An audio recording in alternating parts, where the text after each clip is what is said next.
Aujourd'hui, je vous propose de personnaliser un radiateur avec les bombes de peinture Edding. Moi, j'ai choisi les toutes nouvelles couleurs pastel qui sont vraiment très jolies. Il vous faut également des buses et du scotch de peintre. Alors, première étape, on va choisir son motif et pour ça, je vous recommande de faire un dessin pour avoir une idée du résultat. Moi, j'ai choisi un motif géométrique, un peu dans la tendance scandinave, et on va aller déborder sur le mur pour intégrer le radiateur à la décoration.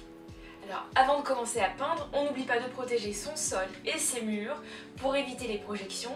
On n'oublie pas également de laisser la fenêtre grande ouverte pour éviter d'inhaler la peinture. On prend le scotch de peintre et on va déterminer une première zone de couleur à peindre. Et on met le scotch en prenant soin de bien l'appliquer dans les trous. On peut également continuer le motif sur le dessus du radiateur. Étape suivante, je prends ma première bombe de peinture et je vais changer la buse pour mettre une buse blanche, plus précise. Je secoue bien. Et on va appliquer la bombe à une quinzaine de centimètres du radiateur.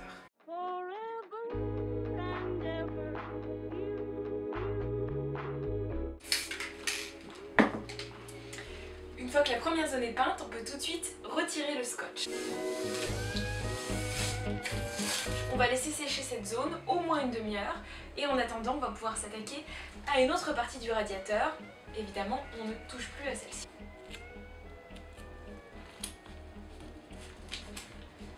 Et on peut passer à la couleur suivante.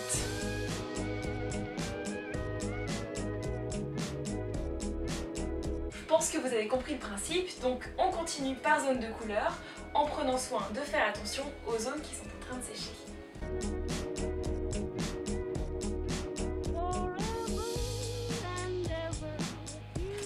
Et voilà, donc le orange est sec, je vais pouvoir donc mettre du scotch dessus pour tracer la suite de mes motifs.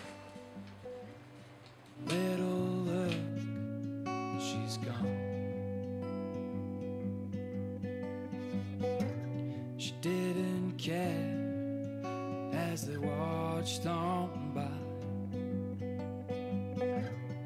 We were soaked to the bone.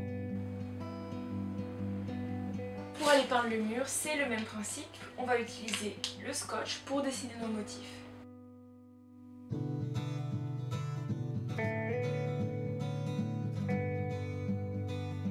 Et voilà, en quelques coups de bombe de peinture, j'ai transformé ce radiateur en véritable objet de décoration.